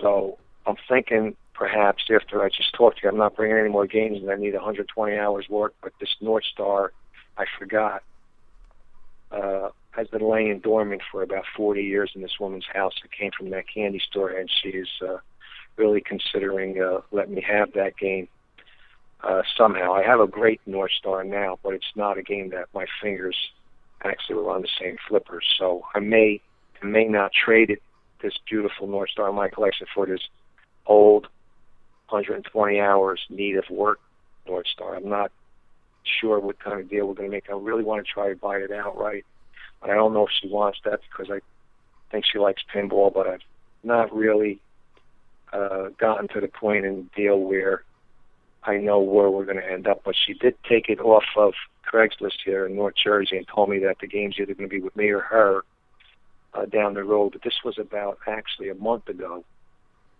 and she went to Florida for a while, so I need to contact her back to see if I want to have her here just to come and see my collection and talk with her more, because she knows everybody I grew up with, all my family, and the history. It goes way back to early 60s, too. So we'll see what happens with that little deal I have in the making, too. So I don't know if I want, even though it sounds like it would be a great thing to have. I mean, I had 155 games in my collection, and I've fixed them all, but I've never had a game that I actually played, literally, 50 years ago. Right. So it's kind of, do I look at this as a big thing? Or do I look at it just as an ordinary 120 hours of hard work I'm going to have to do and give up a beautiful North Star I already have? So, do I want to do it at this stage in the game? I don't know. I may need somebody to coax me on. So all these guys that moved to Florida now can't influence me. I'm going to make my own decision on everything. So, I mean, actually, getting back to the Tropics, Nick, I really want to be honest with you. I don't know if I'm even going to like this game because of the smaller balls. And I don't know if I'm going to like this game because it doesn't have the coil springs by the numbers where they, you know what I mean? It's a little different setup. Yeah. I don't really feel. I actually, I shoot the balls out, even though the game isn't working all the way through. It's starting up. It's loading the balls. It's going. The shutter's closing, and I can, play a game without anything happening. When the odds going up, no numbers, whatever. And I'm just trying to get a feel for the game. With the lighter balls and the smaller balls and the different playfield design. Mm-hmm. And I don't know. I'm not sure. I really didn't dedicate enough time to doing that. I might want to dedicate maybe just an hour of playing the game while it's dead, not even plugged in. Or plug it in and just get the balls up and just level it real good and set it up so it's stiff so I can work my magic and see if I can make some numbers and see how I feel about the smaller balls and the different play field. What I like about it is it's the mechanical different aspect and the sounds are different, and it's got a bell in it, I think. I got to check again. It might have a bell. Does your Caravan have a bell? No bell, but, Yeah. Okay, I'll have to look again. I might have had I saw a bell in there. Maybe I'm dreaming. But I don't know. What I'm trying to say is I don't want to really let this game go because it's in such cosmetic shape, beautiful shape. It's fitting perfect. Fabulous, man. I mean, that's amazing. It's really. I mean, I waxed the cabinet after I gave it a super clean bath and everything, and I mean, it was just years of dust and dirt on it, tied in the paint, and it looked faded. And when I just wiped it, I wet my finger at the guy's house and wiped it. I could see the lacquer paint shining through. So when I got it home, it came out amazing cosmetically, and that's what's kind of staring me towards wanting to keep it. But I don't even have a spot for it right now, because even though I did the renovation on the garage game room, I have the golden arrow in there, I got the cross down in there, I got the gay time in there, and then I have all my other bingos. You've been here, so you know exactly where I'm at. You can picture it in your head. So I don't really know what I'm going to do with this United. I may sell it, but I would only sell it it had to go to a really good home. But I don't know yet. I think I really want to continue working on it, and I'm intrigued by the different mechanisms and different ways it works. I mean, it's similar, but it's different. Mm-hmm. And we'll see. Once I continue to move forward, and if I get it to work 100%, I still might sell it after that because I don't have a place for it. I don't want to leave it where it is. It's right by my workbench, by where the doorway is there. When we had both gay times together at one time, when we had taken it. Yeah, so that's my little work area. It's in my little work area, and I need that work area. Right. To get the North Star from that lady. Because I'm thinking maybe that's the game to have, Vic, because when you're going to come across a game you played 50 years ago and then have the option to get it back. I don't think any collector has done that. Maybe there are a few collectors out there. I'd like to find out, but I don't know about the tropics. I'm really uncertain about it, and like I said, I may just put it in the shed. I'll take the glass. I'll keep it in the glass in the house, and put the body and the head out there if I have to get to North Star, or if I need to. I really need that space to shop games and to work on games, and because my 42 game collection, I'd like to put a game in that little work area where the tropics is now, and I can work easily around it and do my maintenance and do things I've been wanting to do. It's not a lot of work I got to do to my collection, because mostly all the 42 games are pretty much at their peak, but there's a couple that I know that I can fine-tune even better in my own head, and I'd like to do that, pull it out of the slot, put it in that spot, really fine-tune it to bring it up to snuff with all the rest of them. There's only a couple that really need a little more extensive fine-tuning, and I really, really love fine-tuning the games. I'll put 100 hours in the game, and then I put 20 or 30 fine-tuning hours into a game, which really sets the games apart for playability and to try to get to that factory new play type of thing. So I don't know what I'm doing with this Tropics. Only the time will tell.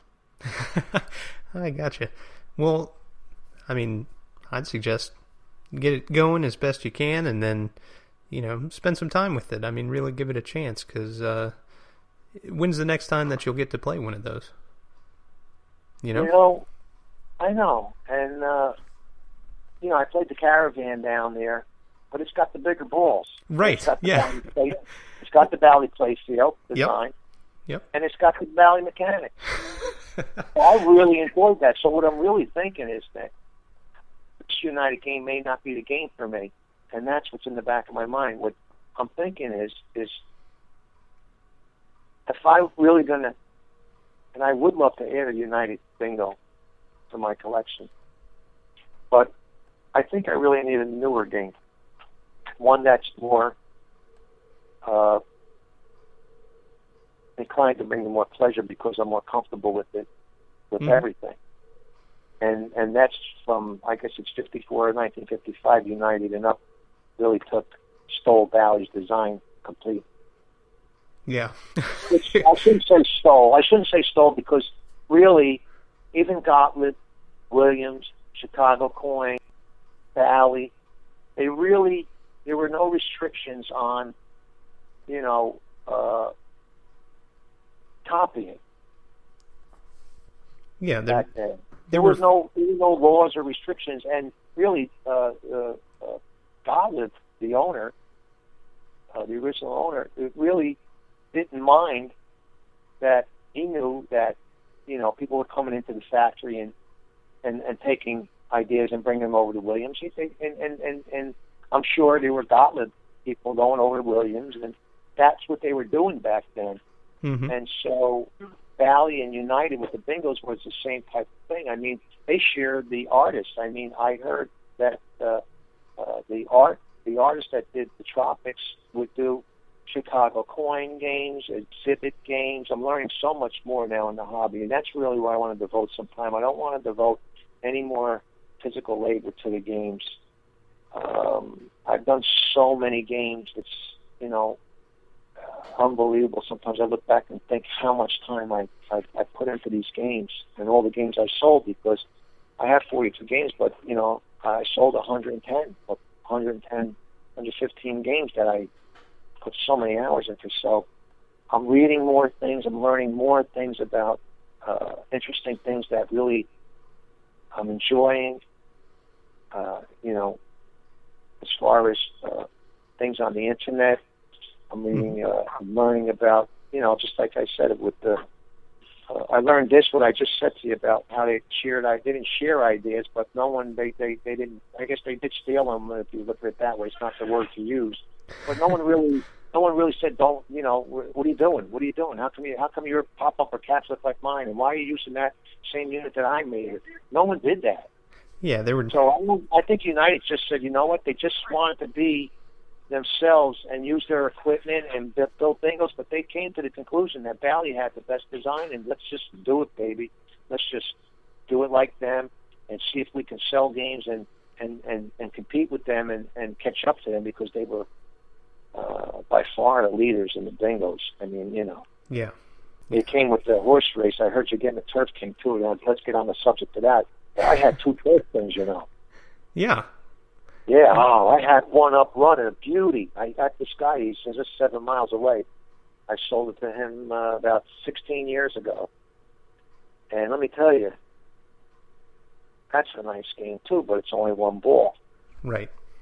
But they're gorgeous, and they have, all the bingo parts in them, and that's where Bally, they were using everything that's in the bingos today. It was in them horse race games, and they made them horse race games from, I think, 41 to 49, or 41 to 1950, I think. 1941 to 1950. So, yep. I mean, they're great-looking games, but the problem with for me with the 1 ball game is you can't nudge them. Right. And if you take away my shaking or nudging skills on the bingo or any type of game, flipper game, any type of game, if there's no way you can nudge a game, then the game is not for me. Because the horse race games are so constructed cabinet-wise, where they're and all the mechanics is right inside the cabinet, so it's center heavy. Mm-hmm. And the heads are very light. It's the opposite of a Bally bingo. The heads are extremely heavy and the cabinets are extremely light. With the Turf King or Citation or any one of them great horse race games, they're phenomenal. They look great, but the reason I let mine go was, and I had it here for a while, we played the pants off of it. I got tired of not being able to maneuver the ball. It just became a kind of shoot the ball out, think you're shaking and moving the ball, nudging the ball, and you're not, because I attempted to do it. Mm-hmm. And you literally can't really move that machine. It's just that heavy in the cabinet. And the weight of that tray that pulls out of the lower cabinet on the 1 ball horse race games, it weighs a ton, but it's really easy to service. So you have all these pros and cons with all these games all the time, and that's with anything in life. So, right. But for me, the real one point was not being able to nudge the game. I love that aspect of the game, to take control of that silver ball and make it do what I want it to do. Mm-hmm. That's what I really get a kick at it. And then when you make that ball do what you want it to do and you get a big payout on it, that's when the rush comes in and the blood starts flowing, you know? Yeah. But, I mean, if I had space, unlimited space, I'd have a whole bunch of one-ball horse race games. I would forget about shaking them. Mm-hmm. Because I wouldn't have to, because if with a lot of space, then you can enjoy the beauty of them, and they are really beautiful. And you can enjoy all your other games that you can maneuver and nudge. And you know, for me, when you have limited space and you're a big player before you are a collector, you're a player and you enjoy the games, and you literally love to play the games, whether it's flipper games or bingo games or shuffleboard games, any games, baseball, pitch and bat games, and that's the number one priority, then it didn't seem right for me to hold on to that turf game. Right. That's just my opinion. Everybody else is always thinking differently about how you could put 10 of the same games in a row and put 10 people there, and you'll get 100 different stories. Exactly. And you'll get 100 different opinions and likes and why they, you know what I'm saying? So. Yeah, and it's one of those things. I've never experienced one that was working. You know, I've certainly admired their artwork, and I've gone up and I've attempted to nudge the cabinet and just tried to get a feel for the game. But I've never played a working one. So getting one working, I'm not at all intimidated by that, because it does look incredibly easy to service. I've heard that from multiple people. You slide out that tray and you got access to all the guts. And playability, I I'll just have to form my own opinion once I get it going. Well, I like to play the game. Mm-hmm. What I disliked the most was I couldn't nudge it. The playfields are really big. They're spacious. They're not jammed with holes. They got a lot of pins, like an older pinball tabletop game. A few little springs. They're really a wonderful game to play. It's a quick game. It's one ball and you're done. Build the odds up, get your horse, play the ball. And Turf King was designed by Don Hooker, who was the Bally Bingo designer. Right. So, they're nice games. They really are. And while I'm thinking, I don't mean to interrupt you. Sure. I have, like I said, I had two. So if you need a part, I think I have in one of my old buildings that I used to service in the region here. Up in the rafters in one of these big wooden sheds they made outside the building where we used to store parts for HVAC equipment. I have a whole mechanical center tray for a Turf King. Not a sample that'll fall down in my old building. I haven't been there in 7 years. I spent 15 years there. I think somebody emailed me like a couple of years ago, "You still want this pinball thing up in the rail?" I said, "Yeah, don't throw that out." Well, if you need a part, I got some Turf King parts. All right. I'll let you know. Well, I'm not guaranteed, though. I got to call. Maybe I'll call tomorrow and see if it's still there. I got still guys that I trained down here that are still working there. Actually, just one that's down there. He's running the whole show now. Cool. But, yeah, I might have some other. Oh, no, I got a box of Turf King parts, too, Nick. You know what I did? When I got the Turf King, because I got it off Bill Dahl in New York when he was forced to let go of his big warehouse where his collections were, and his email was Turf King, Bill Dahl. So that was his pride. I enjoyed the two of them, but one had fallen off the truck. He told me so I took them both anyway. I think I took a lower cabinet, smashed head, with a broken glass and shattered pieces, and a game that needed a little work. So I made one game work, and I have some, I don't know what I have, but I noticed I did mark the box. And when I made the transition from the attached garage with all the shelving and my parts into the wooden shed, I remember seeing that box again. So just remember that. I wanted to mention to you because I'll forget. What was that? Well, no problem. Yeah, thank you very much. I'll let you know. That'll probably be in a month or two that I make my way down and pick that up. So, and I have also a lot of Nashville parts. I had 4 Nashville, so I got motors and stuff in case you're thicker tape or anybody with a 6-card game. Always call me because that's some stuff that I didn't give away when I cleaned out the shed. Okay. Yeah, I might have a part I need to bug you about. Yeah, absolutely. I kept like the important stuff. I'll shoot you an email. But yeah, real quick, I did want to get back to talking about the competition between the companies. They did, patent everything. Right. So, I know that. But the enforcement of the patents, as you say, was pretty lax. So I'm just letting listeners know, especially Gottlieb. He was really interested, as you say, in fostering competition. He thought it was good for the industry, and it certainly was. But that's why you have 3 different names for the same component. It's a pop bumper if it's a Gottlieb, a thumper bumper if it's a Bally, and a jet bumper if it's a Williams. So, there was all that kind of stuff going on, even though it's the same thing mechanically and electrically. It's they all have different names to kind of get around the patent enforcement thing. Well, yeah. Well, you know what I think it is too? There were people making the pop bumpers for Gottlieb. Mm-hmm. I don't think they made them themselves. Oh, okay. Itself. So, that's why I noticed on the Chicago Coin Beatniks, I learned something on Saturday making a run with my buddy Wayne over there. Mm-hmm. I noticed that. I said, boy, it's a Gottlieb Chicago Coin Beatniks. It's an old game, 60s, early. And look, he's got the Gottlieb things. And then I'm looking around, and I can see Williams in there. I can see Bally in there. So Chicago Coin was using everybody. Yep. So even overseas, you get these games that look very similar to Gottlieb's. Mm-hmm. So,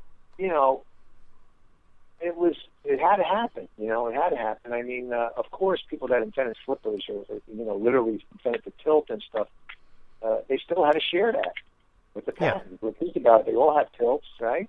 They all have flippers now. So it was the same. I guess from that happening and with all that happening, I guess they really never got on one another about, per se copying. Yeah. Which is good for the industry because it's great. I mean, look at the games. A lot of the games are good. And I'll tell you, Chicago Coins are starting to, I'm starting to look at them a little more now and finding out that they're getting a bad rap too. There's a lot of negativity. People say, that stinks, this stinks. Really, there's nothing that really stinks in pinball or coin op. That's the thing. Yeah. It's all. I see these people generating some, even on IPDB with the ratings. I mean, you hear some really poor ratings and some thoughts that just almost disconcerting. I mean, it's ridiculous. So yeah. I'm starting to look at the Chicago Coin games. I was looking at that Beatnik game. My wife really liked it. She goes like, "Wow, that's cool. Nice color, back glasses." And she says, "He wanted to give it to you?" I'm like, "Yeah, but I didn't have a place to put it." But, he said to me, "Why don't you take the Beatniks?" And I just really wanted the Lucky Hand. I said, I really can't take it. And when I started looking at that, and I read up, it's got a carryover title letters feature, like on Silver United. Scales. Yeah. So that's said, cool. Wow, that's interesting. And then it has like, I'm starting to look on the flyers, and I'm looking at the game. I looked at the flyer, and we looked at the game when we had it at his house. I stayed with him that day, and we did some work. I tried to get the few major bugs out of it right away so you can get a jump start. And I said, this game really doesn't look like much at all, this Beatniks. Really, you look at the playfield, it's like looking at Drop a Card or Pop a Card. You look at that Gottlieb game and you say, I mean, nothing to this game, but you play it and you love it. Same thing with the Chicago Coin. Yeah. Beatnik, I mean, it's really cool. It's got some cool features going on. Well, I've told you before about the Twinkie that I have, right?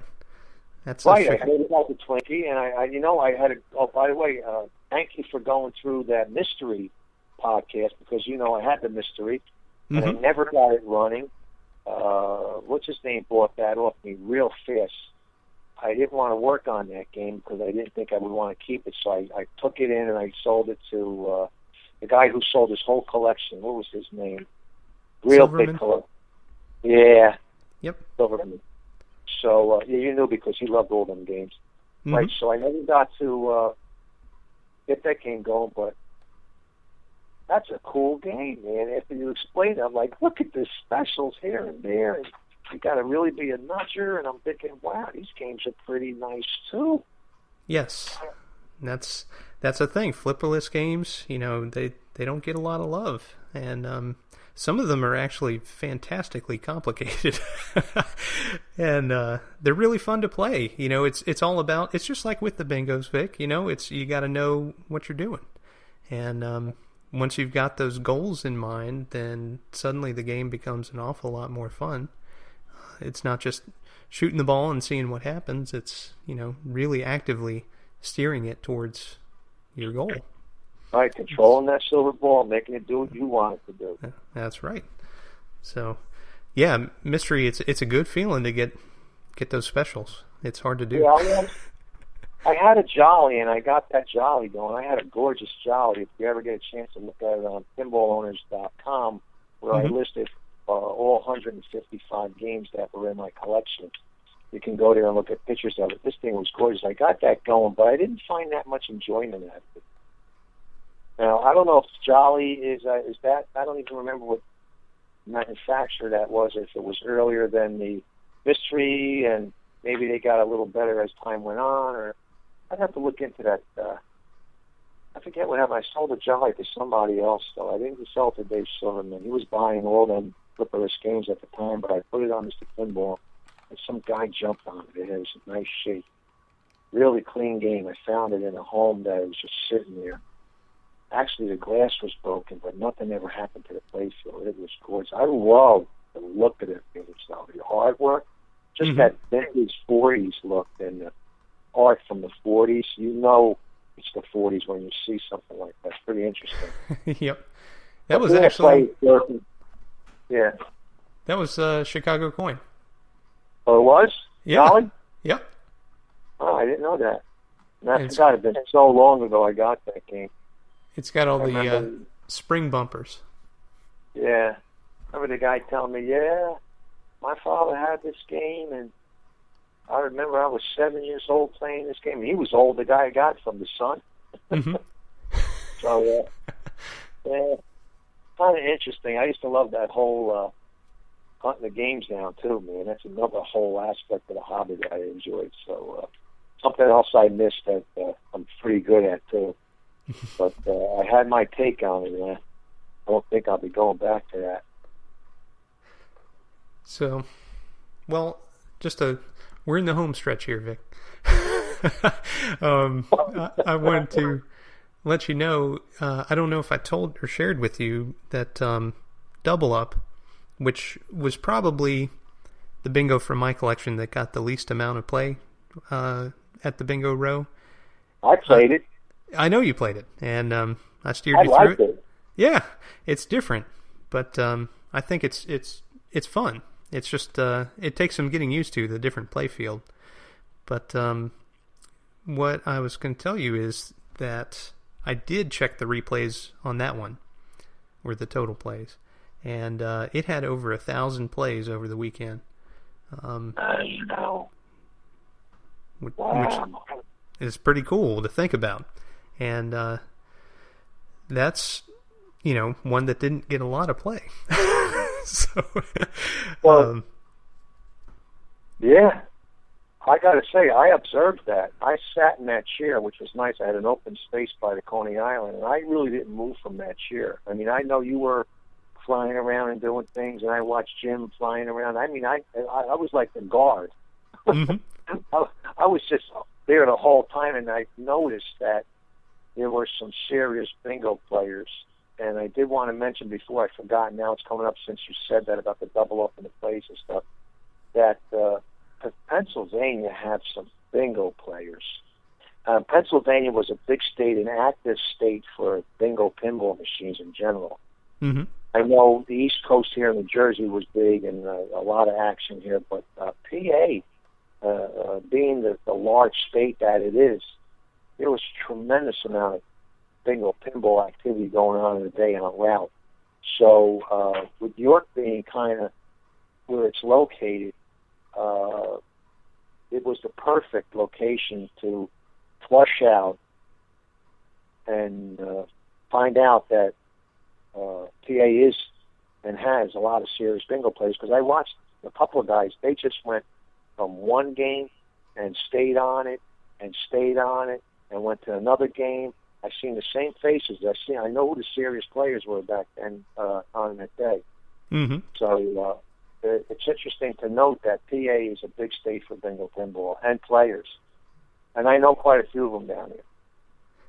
Yeah, and I thought it was great just going back to the bingo row there. Got to meet people who listened to the podcast. They got to play their first bingo.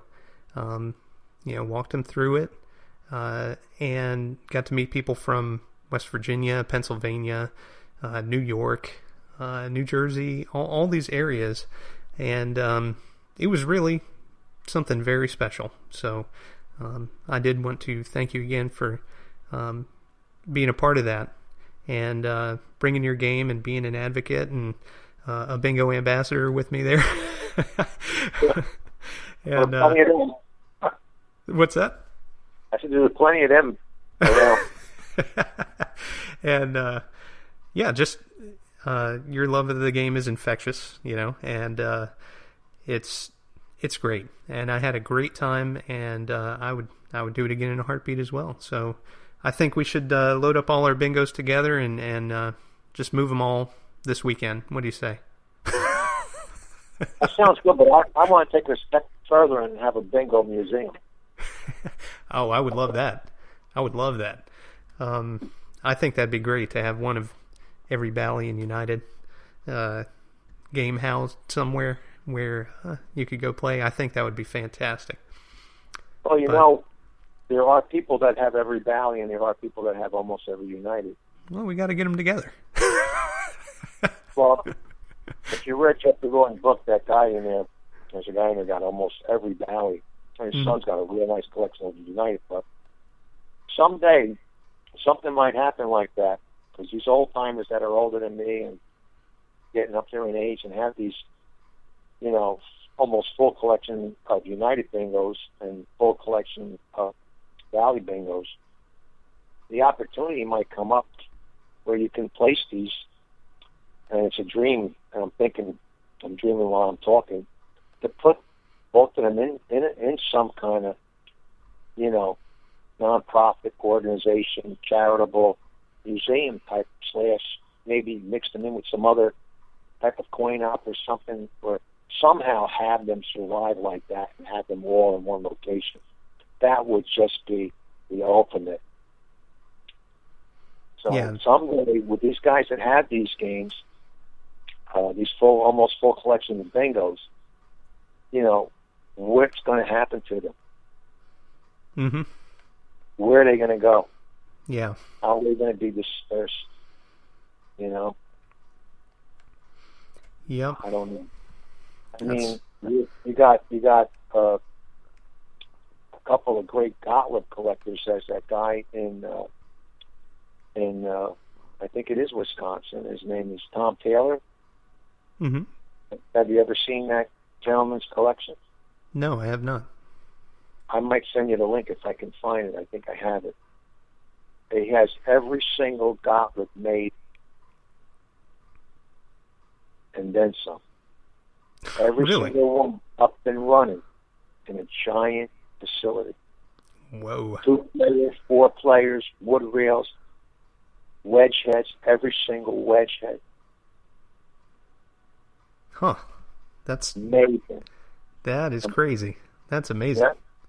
I just wanted to share that with you, that stranger things have happened with massive collections. There's things that we don't know about. Every day we learn something new about the hobby or the coin-op industry or the pinball world or whatever you want to call it in the day. In the year 2015. This is the future we're in, and the games are still around. And there's a ton that I don't know, and I learn every day. Absolutely. So it's great fun, and it's been great fun to do this podcast and talk to people like yourself, get to meet you, and I even got to come up and play your collection. That was fantastic. Yet another day that I'll remember for a very, very long time. Well, Vic, I wanted to thank you again for coming on, and I do want to talk with you again in the future about wedge heads or whatever you'd like to. So, as you know, my line is always open. So, all right, but thanks very much, and I'll talk to you soon. All right, Nick. My pleasure all the time. Take care of yourself. See you soon. You too. All right. Okay, bye. I want to thank my guest, Vic Camp, for coming on and sharing his experience at the Bingo Row. I'm also very excited for the new bingo folks who are coming along. I talked with another one today who may be picking up that restorable bikini from the York show. It's nice to see some new folks excited about their first bingo purchases, and I hope they all enjoy them heavily,